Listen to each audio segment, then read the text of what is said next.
Hey guys, my name is Damon.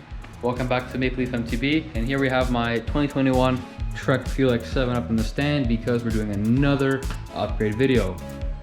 Now in today's video we are installing the brand new Shimano 12-speed SLX M7100 group set.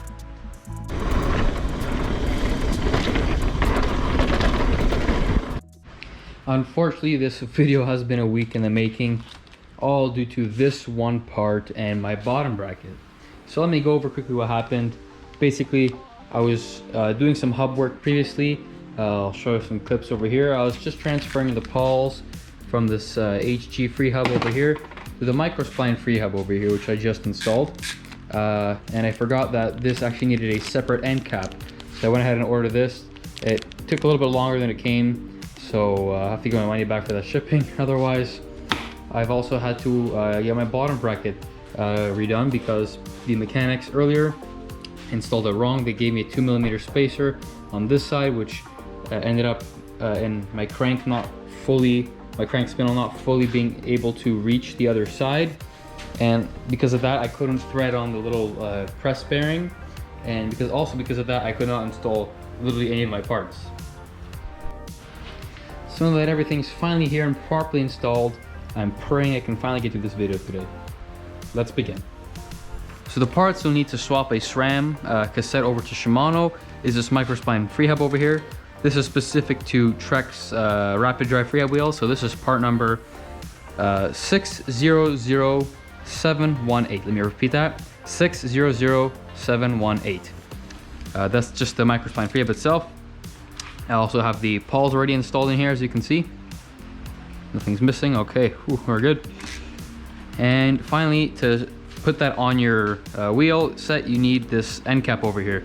It's slightly different than the other one over here. It's a little bit, the little end cap is thinner, so it will allow you to actually put it on fully. This just doesn't work. And this is part number W586894. All right, let's go ahead and finally take off the wheel. I've been dying to do this part at least for the past week over here. Perfect. Slide that out just temporarily.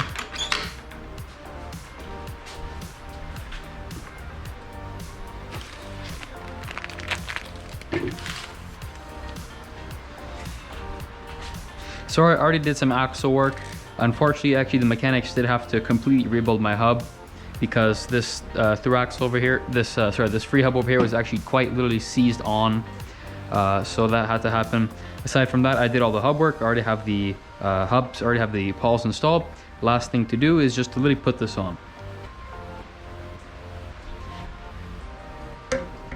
Fits like a glove. Perfect. Awesome. Super smooth.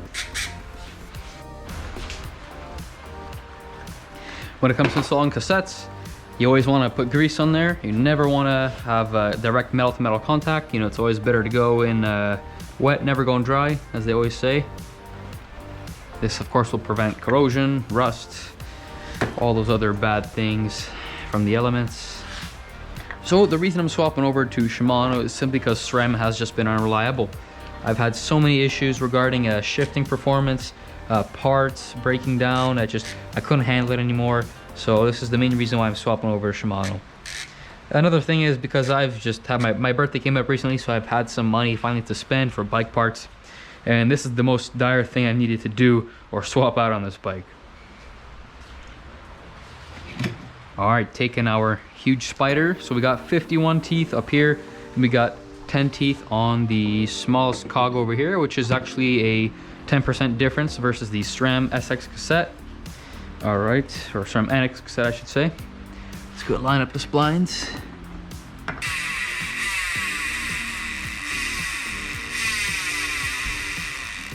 Perfect.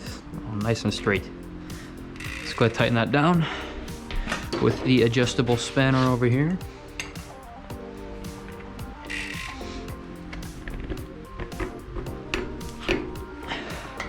Make it nice and tight. Perfect. Drop that now. There we go. We have our Shimano SLX cassette installed. Now Shimano's derailleur Shimano derailleurs over here require a 5mm Allen key to thread on. Let's apply a little bit of grease to the threads here. Now, installing a derailleur, always want to make sure that the little B tension screw over here is actually behind the little notch on the derailleur hanger. If you do not have that behind there, it will go on incorrectly and will not properly work. Snug that down. Perfect. Now, of course, the the L limit is way off, so I'll have to adjust that, as well as the H limit. Now, Shimano uses this ridiculously small, I believe 2mm Allen key to adjust its limit screws. All right, that is very tiny compared to SRAM's 3mm. Huge difference. Awesome. Now, right away, comparing, that is a huge difference between a SRAM derailleur and a Shimano derailleur. So the difference here is already huge compared to SRAM. So as you can see, the cage over here of the derailleur itself is actually more thinner. It's closer into the frame, which is better because if you crash at a high speed, you have a less likely chance of you actually breaking your derailleur and your hanger. Now, the last difference between these two derailleurs is, of course, the quality and the actual clutch itself. So here's SRAM's clutch, pretty straightforward, doesn't have any on or off switches, pretty weak. Now let's compare that to Shimano's clutch, this is currently off, or so that's on. Wow, way more tension, and this is actually adjustable, so you can go ahead and turn that off and make it super light. Awesome. Now up at the cockpit, we can go ahead and put on the shifter. So let's go ahead and take off our grips. Well, now that I have everything set up on the cockpit, before I can even route the shifting and test it out, I do have to install my crank so I can put my chain on.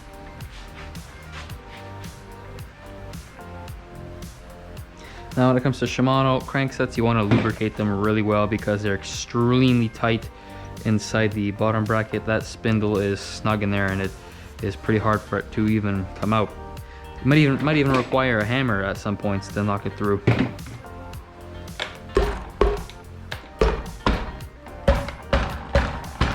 Ouch, that hurts. What do you expect when it comes to smacking metal? Now, that chainring clearance is brutal. It is just millimeters from there. Luckily, this side doesn't flex too much, so I should not have an issue. Crank clearance is also extremely tight.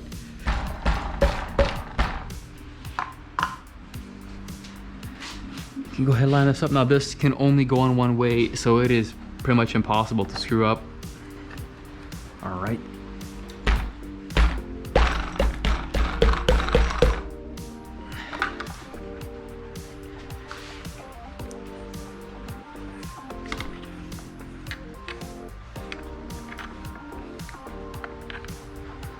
All right. Get that nice and tight in there.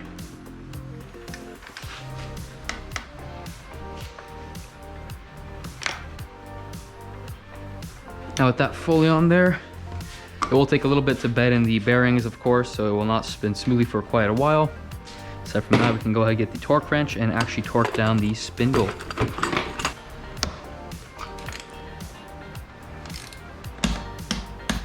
There we go, click, click. And the other side.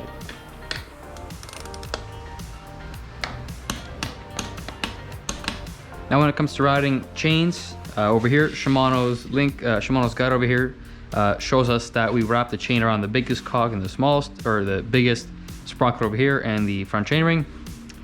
Then we meet it at the back over here, and if we do get an inner link, we move back 6 links.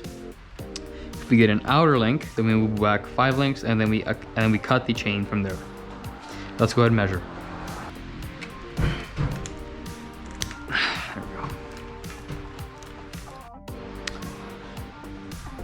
All right, now with the master link properly installed, we can go ahead, unbuckle this over here, being careful not to undo it.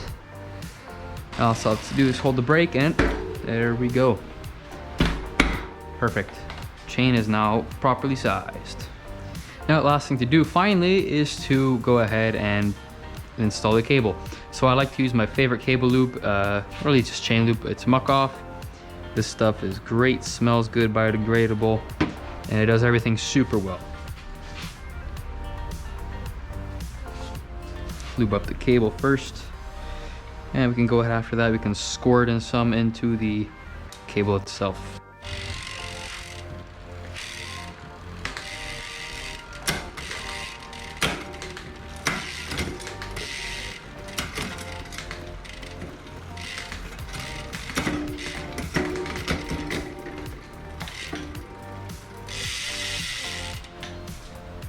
Awesome. So of course the shifting isn't good at all right now, simply because number one, the cable is brand new, it's still stretching, and I think I believe I had the clutch on over there, so the clutch off it should shift a little better. Aside from that, that was basically the full install. Now I do have to install the pedals, which I will first be repainting because they're already pretty worn, the plastic's scraping off. Aside from that, all the install's done. Let's go trim the cable.